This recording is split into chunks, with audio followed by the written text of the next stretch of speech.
Hi. Uh, I'd just like to go over quickly some of the data that I've been collecting um, about the different weapons being useful in different situations. Um, I've taken some data on all the classes so far, but I've noticed I specifically have been doing very well with heavy, so I kind of decided to specialize in heavy until I have a good idea for all the heavy weapons, and then I'll move on to the next class. Um, I am a sniper main. I have over 100 hours in sniper, and at the time of starting the data collection, I probably had about 20-ish hours into heavy, but as of now, I'm at over 40 hours in heavy, which is he's now become my third most played class underneath sniper and scout. He's almost beaten scout. He probably will by the time I finish this section. But let me tell you what these numbers mean and what you can take away from them. Uh, and just to let you know, all this data was taken from Skyle servers on 2Fort and Instant Respawn, and 99% of it was taken with a minimum of 9 players on each team. Uh, I just can enjoy playing hours on end of Instant Respawn 2Fort, and 2Fort is one of the, while not played competitively, it is one of the most popular TF2 maps. So, what these numbers indicate up here is it's kind of like your kills, assists, and death ratio per minute. Uh, the way what this number is it is uh, kills give you 1 point, assists give you zero point 0.8 of a point, and a death will give you negative zero point 0.5 of a point. So it isn't just how much kills and assists you're getting, but if you're racking up a lot of deaths, you can get a negative number. There's only one weapon I've gotten a negative number with so far, and it's the flare gun on Pyro, just because I just haven't used it a lot. I'm just not used to it. But yeah, it's not important because I'm not talking about Pyro right now. We're talking about the heavy weapons guy. Um, so it's these numbers, but it's divided by how many uh, how many minutes have you've been playing for. So if I get let's say I get 30 kills, 10 assists, and 15 deaths, what that would look like is it would be this plus the assists times zero point 0.8 plus that times the deaths.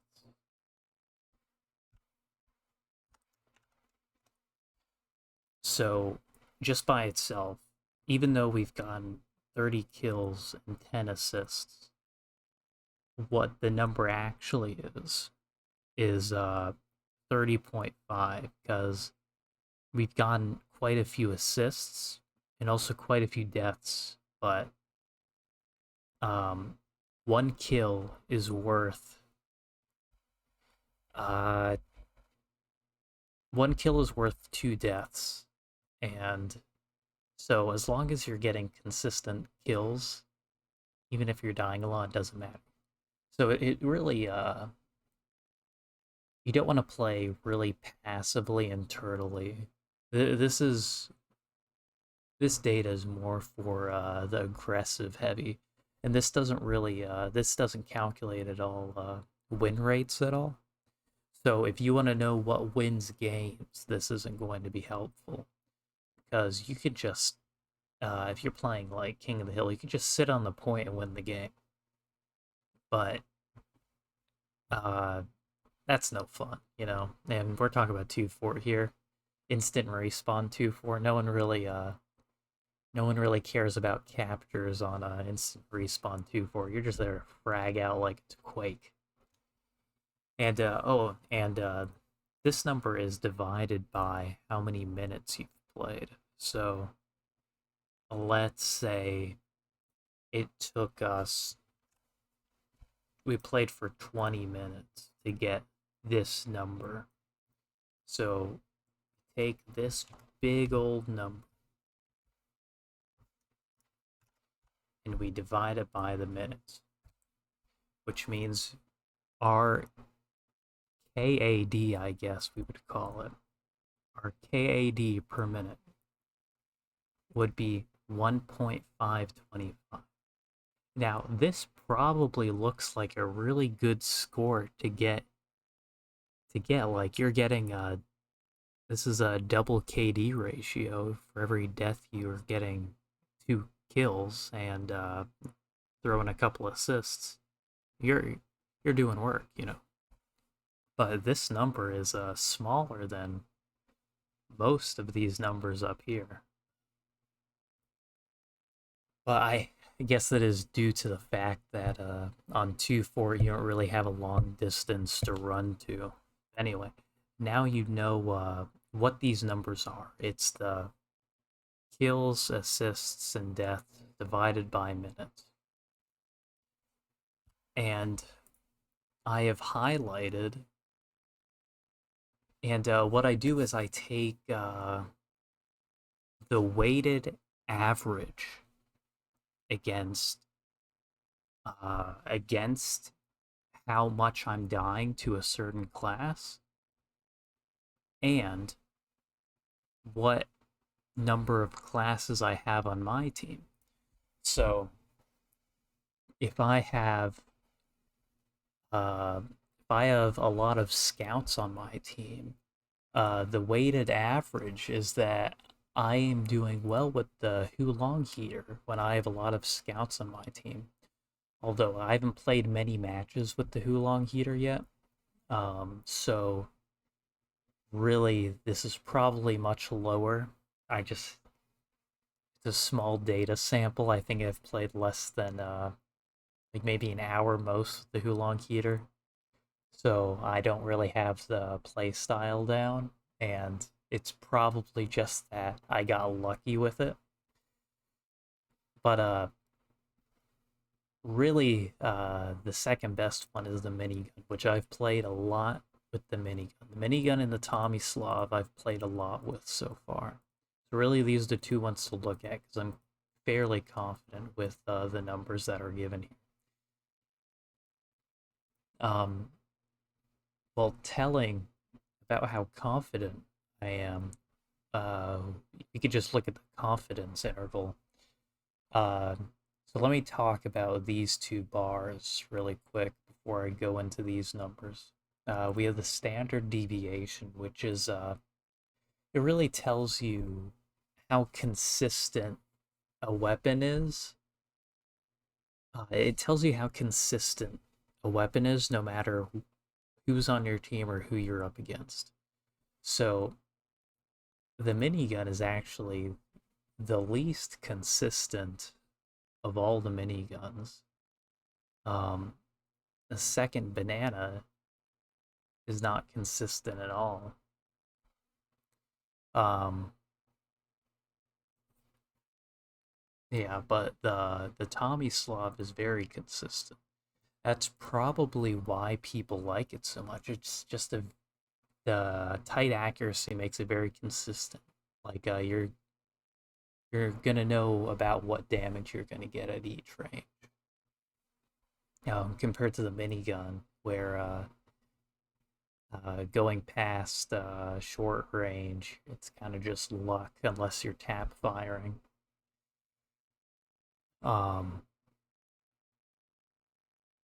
yeah, like the holiday punch is very inconsistent. Fist of Steel is also fairly inconsistent. The gloves, I don't have a lot of time with these, but they're fairly consistent. Um, and then the confidence interval is how accurate, uh, how accurate these numbers are.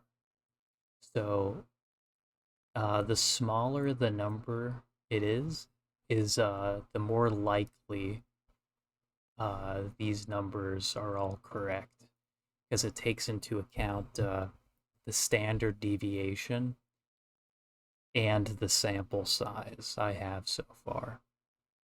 So you can see here, uh, the Tomislav, even though I've played less with it, is it's fairly confident compared to all the other weapons I have here, just because not only does it have a low standard deviation, but I've also just played with used it a lot. The minigun I've used more, but since it's a less consistent weapon, the confidence interval isn't as low. Than the Hulong heater, I've had some great, uh, great, you know, KADs with it, and I've had some fairly bad ones, so it's not very confident. Um, all the secondaries I've played with, they're also fairly confident compared to some of the miniguns. And if you look here, I've only played with the Killing Gloves of Boxing for a little bit, so I haven't honed in my strategy with them yet. But so they're not very confident. Um, but the Eviction Notice, the Fists of Steel, and the Holiday Punch, I've all played with a decent bit, and so they're a bit more confident. Although the Eviction Notice seems more confident, more accurate than the rest of these. So what you need to know is this bar is how consistent the weapon is in any scenario, and what this bar tells you is how accurate the data is. Uh, and also how likely it is to change the next time I show you this data. So like the Hulong heater is most likely the confidence interval is going to lower the next time I show you data, and these numbers should be more accurate. So let's show you, going to talk about each individual class depending on which weapon you're using, whether they're on your team or the enemy team. Uh, and we're going to go in order of what slot they're in. So we're going to go over all the primaries and the secondaries, then the melees. When you have a lot of scouts on your team, apparently the Hulong heater does well, but the data says not to be confident in that. So really, the Hulong heater, the Brass Beast, and the Natasha, anything that it says it's the best in, take it with a grain of salt, because the confidence intervals aren't that great right now. And Natasha is, if I played with it a bit more, it'd probably be more confident, but just haven't gotten around to it. So really, what you want to look at is in each scenario, is the minigun or the Tomislav better? Because those are the two big ones that most heavy players know are the main go-tos. But most heavy players they go for the Tomislav because I watch a lot of weapon reviews on YouTube for Team Fortress 2, and A lot of YouTubers say that the Tomislav is the better all-around choice, but so far the data is telling me that the minigun is the better all-around choice, even though it's less consistent. I think the reason why the people gravitate more towards the Tomislav is because it's a much more consistent weapon, even if you do worse with it in more scenarios. Um, so when you have scouts on your team, the minigun is going to do better than the Tomislav by a little bit, not by much, but why this is, I'm not sure. Having scouts on your team, especially on an instant respawn 2 fort, uh, I don't I don't really know how that really changes the game state much. You know, scout's not a bad class. It's a very good aggressive class, so maybe it it allows you to push forward more, which minigun can get its optimal DPS uh, more often. Because the Tomislav is better at mid range, and the minigun is better at close range. But the Tomislav can out DPS, can out kill heavies using the minigun in close range if they rev up first. If a minigun heavy and a Tomislav heavy are in close range, and they both rev up and fire at the same time, the Tomislav will win. If they are already revved up, the minigun wins. And then at mid range, no matter what, the Tomislav will win. And that's just in heavy 1v1s, no medics, um, not taking secondaries into account, because I'll go into the Delocus bar. I think that's how you pronounce it in a bit. Because that definitely changes up the heavy 1v1. Uh, so when you have soldiers on your team, the Tomislav is better by a bigger margin than Scout. If you look at the Scout, it's a difference of 0.06 about.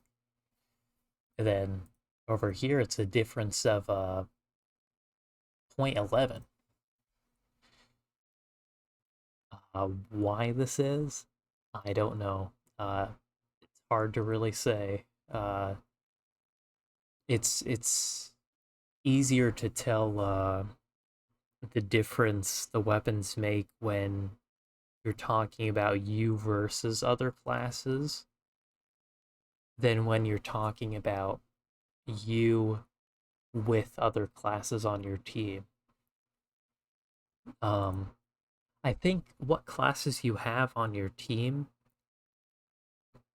makes a big difference. It's just really hard to tell what that difference is, and part of the reason why I think this data is interesting. Pyro, the the minigun does better when you have pyros on your team. I'm gonna go through these a little bit faster until we get to medic, which I think is a interesting one. Demo men, the Tomislav does better when you have demo men on your team. When you have other heavies on your team, the Tomislav is better. When you have engineers on your team, the minigun is better. When you have medics on your team, oh, I highlighted the wrong one. The minigun is actually better, which is what I was guessing. This makes sense to me because when you have a medic constantly healing you, you're able to get closer to the enemy team, which is where the minigun really shines. When you have snipers on your team, the regular minigun does better, which I think makes sense because when you have a lot of snipers on your team, they're really able to lock down that middle area, which lets you cross the bridge easier and get in that close range right outside their building to really make use of the minigun's better DPS. When you have spies on your team, the minigun does better. Don't know why that is.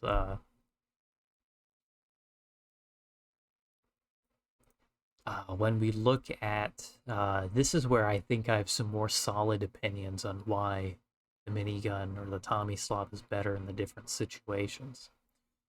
Um, the minigun is better against scouts because oftentimes the scout wants to get in your face, which is where the minigun will shred them even faster. So either they're forced to fight you in mid range where they're not going to be able to get their meat shots in, and you can still gun them down fairly fast unless you just get unlucky. Or really, if you're really good at up close tracking, the minigun is super good against scouts because a lot of the time the good scouts will circle around you like super up close, like right in your face, because they're trying to make you overcompensate when they switch strafe directions. It will take you a second to compensate for them switching directions, and you'll miss out on a lot of bullets. But um, the minigun doesn't have as big of an issue with this because not only is it shooting out more bullets, but the spread is bigger. So when they switch directions, you're still going to hit them a little bit until you compensate. Against soldiers, I don't think it's a big surprise that the Natasha does better. Um, Good players know about the 80 strafing. That 80 strafing can almost nullify slow effects in this game. If you 80 strafe, you're just not really slowed down. But when you are rocket jumping as a soldier, it is much bigger of a problem being slowed down. Your air momentum is it gets obliterated when someone's using the Natasha and you're in the air. Um, what's really funny is sometimes I'll go up on the battlements with the snipers and I'll just hide behind the wall. If there's a lot of soldiers or demo men bombing the snipers and using the Natasha, they're just stuck in the air for so long and they just can't get away. It's just a free kill most of the time. Unless they hit you with like a direct rocket while in the air, but that'll kill anyone. But yeah, it does better than the Tommy Slav, the minigun. Uh, Against pyros, the minigun also does better than the Tommy Slav. Uh, Mostly because in order for them to do flamethrower damage, they have to be close to you, which is where the minigun shines. It's exactly like what we were talking about with Scout, where for them to do their optimal damage, they have to be closer to you, which is where the minigun shines compared to the Tommy Slav. Um, Demo Men, the minigun does better because I think this is a little misleading though. Against I think this is true against demo knights. Against demo knights, because demo knights and regular sticky bomb, grenade launcher demo men, they're put into the same data. They're put again in the same data slot because there's no difference to the data if they were using a demo knight loadout or a grenade launcher, sticky bomb launcher loadout. Uh, I think this is misleading because demo men want to be in the mid range, where the Tommy Slav does better than the minigun, but demo knights want to be close range, where the minigun does better. So with this one, I think this is one of the cases where I think the data is misleading me. but we will see later on. Um, Against other heavies, the Tomislav is better. I think what this is because in heavy 1v1s, the Tomislav out DPSs the minigun in more scenarios. Um, in mid range, the Tomislav out DPSs the minigun. When both the heavies are unrevved and they rev and fire at the same time, the Tomislav has a better DPS. The only time the minigun can kill a Tomislav heavy is when the minigun heavy is in close range and already revved up, and the Tomislav heavy was not already revved up. Now, this can be negated though if you jump rev a corner that you know another heavy will be in close range after you jump rev the corner. But it's really that really just depends on the situation you're in. If you're in if you're in your own fort, you're in your own building, and there's a heavy entering your building, you have a lot of close quarters areas to jump rev a corner onto that heavy and to make use of the minigun's better DPS. But if you're in the sewers or if you're on the bridge, uh, the Tomislav, you're not going to have, especially in the bridge area, you're not going to have a lot of areas or as many areas to jump rev to get the minigun's better DPS against other heavies. Um, Against engineers, the minigun does better. I think that's because the sentry gun is such a big target that even in mid range, the bigger spread of the minigun doesn't matter as much because uh, just the sentry gun is such a big target that bigger spread doesn't matter. You can fire at a mid range and you're not going to miss that many shots compared to if you were using the Tomislav. Against snipers, the Tomislav is better. Who would have guessed that the more accurate minigun is going to be better against the long range class? Now, you should not 1v1 a sniper as a heavy unless you're really close range. You know, maybe mid range if you're the Tomislav, but uh, you're just going to get there's competent snipers on the enemy team and you go out into the middle bridge area, even if you just go out into your battlements, you're just going to get obliterated.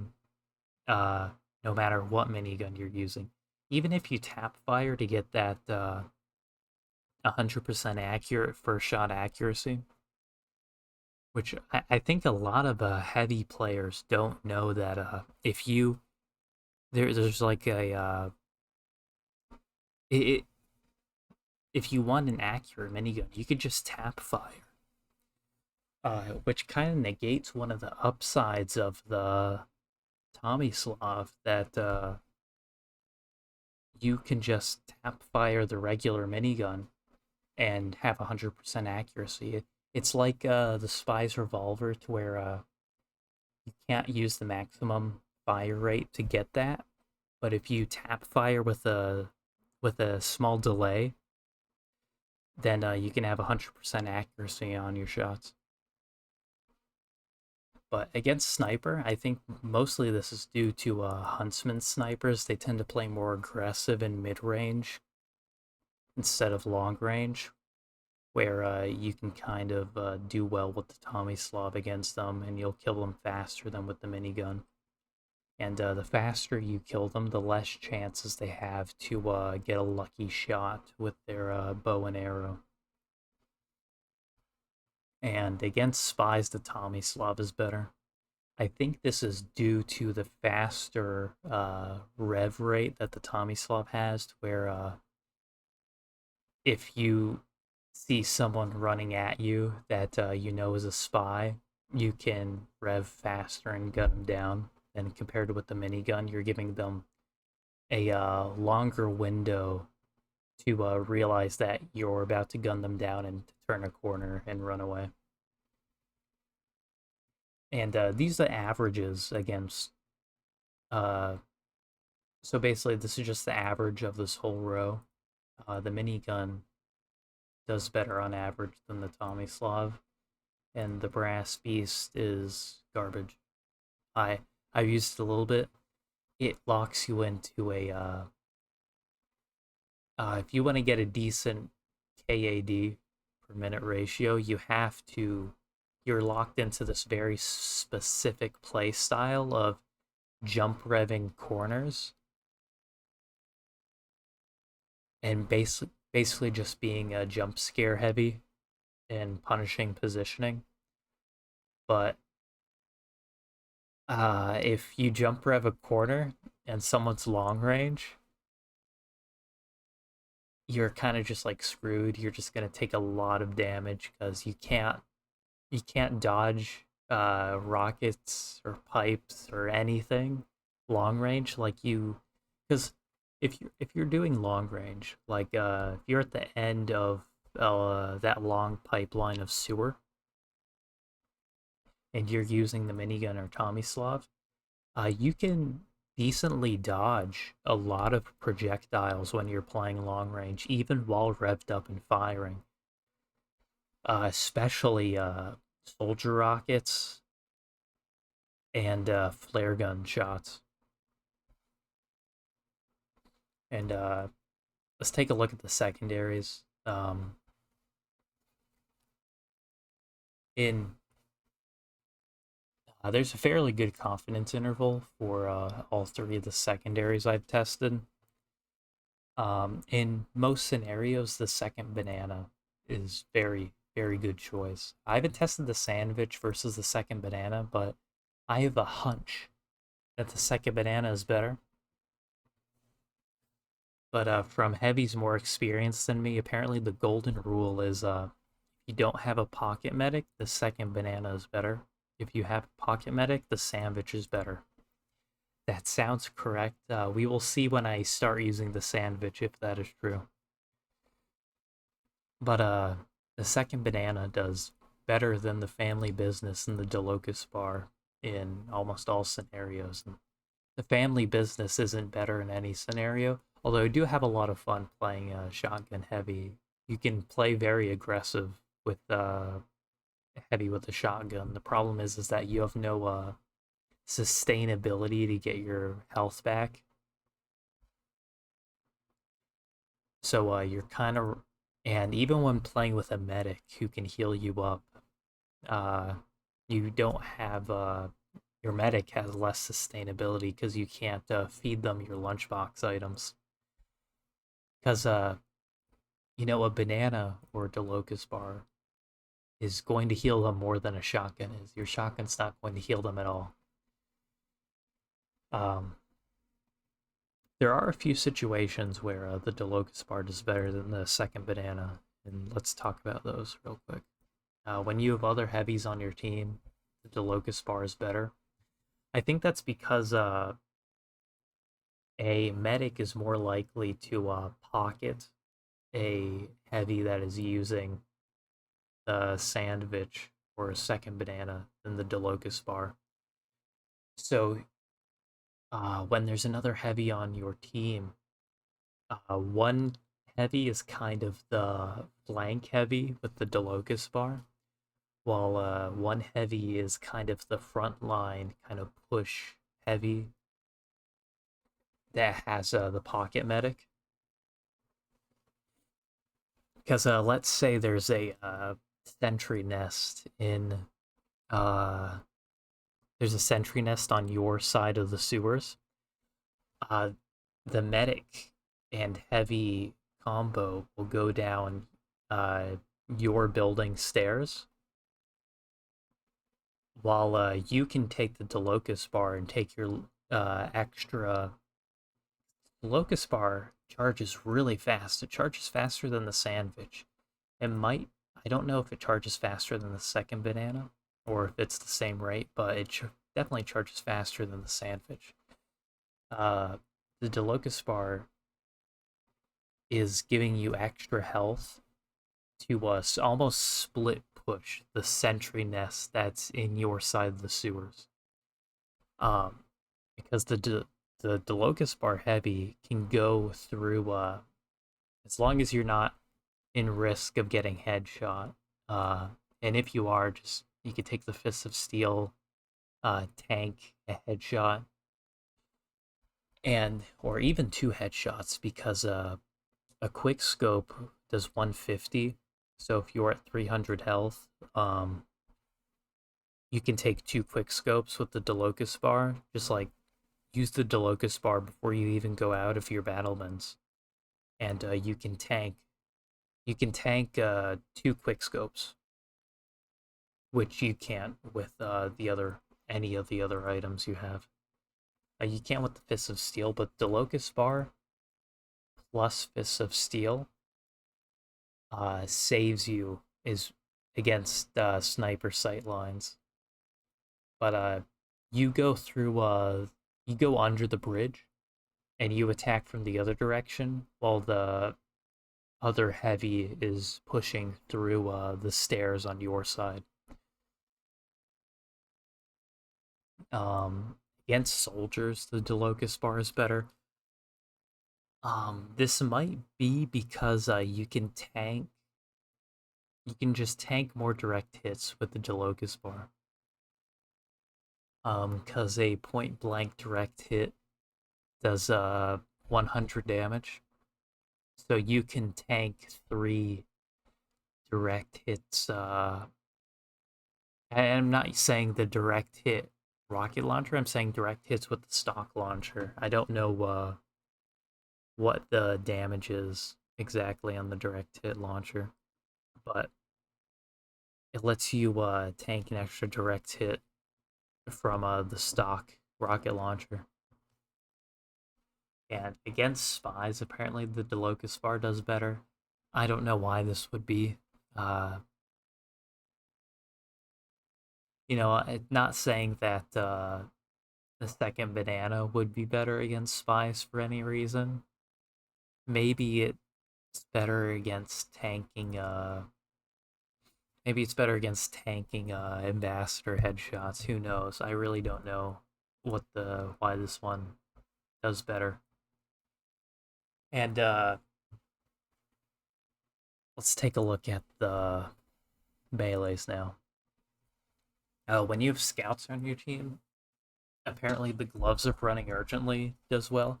I'm guessing this is because scouts are really good at pushing forward, and that means when you have a lot of people pushing forward, you're going to have a longer distance to run from where the battle is actually happening. The Fists of Steel is good when you have a lot of soldiers and pyros on your team. Uh, don't exactly know why this is. I don't have any input. The eviction notice is good when you have demos and heavies on your team. Don't know why this is either. When you have engineers on your team, the holiday punch is very good. Um, here's something funny. When you have medics on your team, apparently the killing gloves of boxing is the best. But I played very few matches. It does not have a very good confidence interval. But if you look here, this is one of the few columns where everything has an over 2 KAD per minute ratio.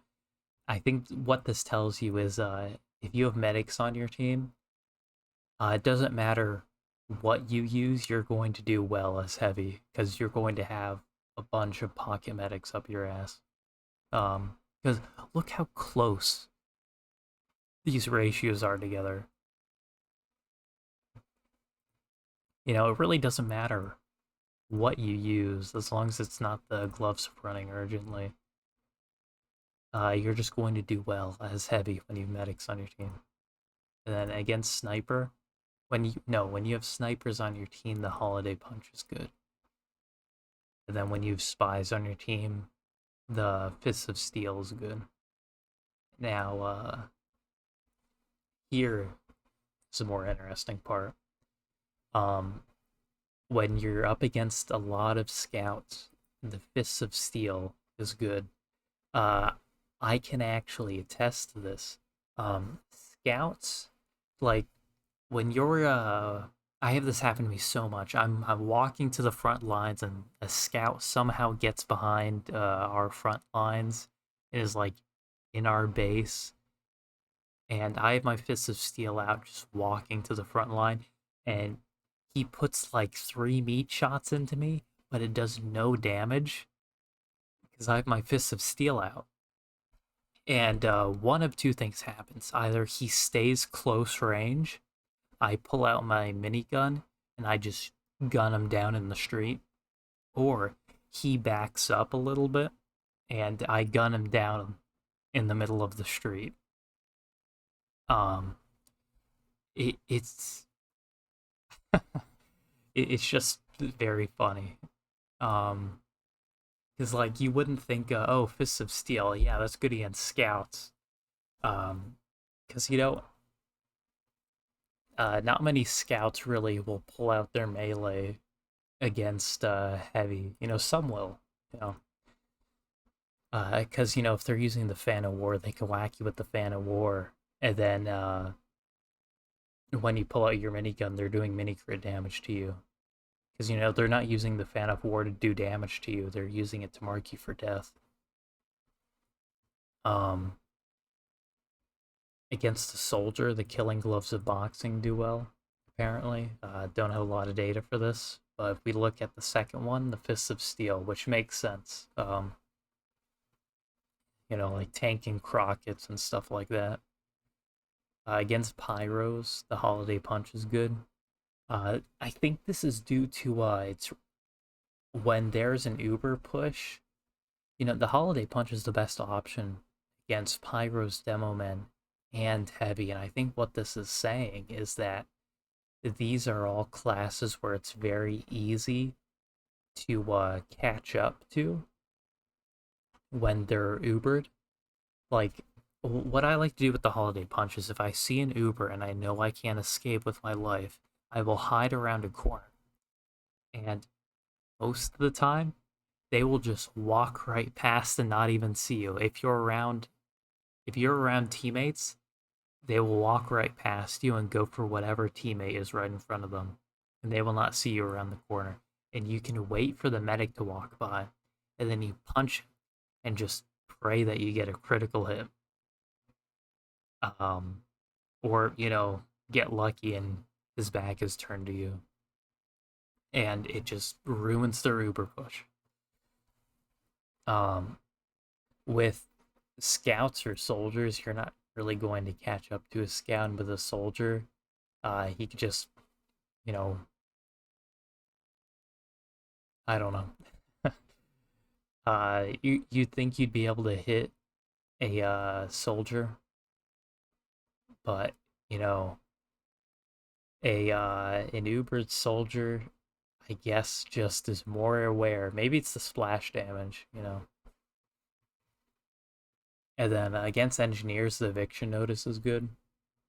Don't know why this is, but you know, it has a good confidence interval. So against snipers, you'd think that the fists of steel would be good, but I think the reasoning is here is that if there's a lot of good snipers on the enemy team, you shouldn't be going into the sniper sight lines anyway. You're If you're playing heavy against a lot of good snipers on 2 Fort, you pretty much have to play the sewers. And what's scary when you're in the sewers? An Uber push, because there's nowhere to run to when you're stuck in those sewer tubes. So, Holiday Punch is probably your best option to save your life when you're in the sewers. Against spies, it's the Fists of Steel, apparently. Don't know why this is. Maybe because you'll take less damage from an ambassador headshot, but no one really uses the ambassador that much anymore, you know. But that's what the data says. Um, so I'm gonna continue collecting data on heavy until I have all these confidence intervals at a percentage I'd like them to be at. I don't know what percentage I want that to be right now, but I mean, there's definitely a lot of weapons I need to collect more data with, you know, like the sandwich I haven't even played around with. You know, I've used it before, yeah, just I haven't collected any data on it. And some of the more niche miniguns like the Hulong Heater, the Brass Beast, and the Natasha, just seeing how effective they are in their niche and what requirements there are for them to be even a better option. Because, you know, yeah, you can say, like, yeah, the Natasha's better against rocket jumping soldiers, but how many rocket jumping soldiers do there need to be for it to be a better option overall than the minigun or the Tommy slot? Is really what we're finding out here. You know, how many pyros on your team do you need for the Hulong the Heater to become a better option than the minigun or the Tommy slot? Because if you have one pyro on your team, sure, the Hulong Heater is going to start to become better because you have someone else on your team putting fire on enemies, which is allowing you to get that extra damage with the Hulong Heater. But, you know, how often are you going to make use of that to make it better than the Tommy slug and the minigun? Uh, Same thing with melees. I think there's a decent amount of nuance to heavy's melees. To where, do you want a melee that makes you run faster? Do you want to take less damage with your melee out? Do you want to stuff Ubers? Uh, what team comps is one better than the other in? You know? But I will push out a new video when I have collected enough data to be different than what you're seeing now. Um, and at least over a week, you know, I'm not gonna push out, you know, I'm not gonna play a bunch and then push out another video and say, oh yeah, it's been 2 days, here's another like super long video for you to watch, and the data at, you know, is different, but it's been 2 days, you know. You know, you could just wait another 2 days and the data will be completely different again. Um, so once I've seen a a good amount of difference in what is better in different scenarios, I will put out another update and tell you what I've found out. But as of now, I think this is a interesting uh, thing for players or heavy players to see. Um, to not just use one loadout, like, oh yeah, I'm a stock purist, oh, I'm a Tomislav purist. Uh, Use what is best in the scenario that you're currently in. You know, the minigun isn't always the best option. The Tomislav isn't always the best option. Uh, Sometimes you're going to need to get to the front line faster with the eviction notice or the group. You know, just I I think players become very stagnant after a while with what weapons they use. Like they find something that they're consistent with, like they do well with, and they're consistent with, and then they kind of like stick with that, even in scenarios where they should, because they're just used to using that. They don't want to change. If you have any questions for me, put them in the comments and I will most likely answer it. If there's anything, any weapon combos that you think are super effective, let me know and I can test them out. And I guess that is all I have to say. Thank you for your time.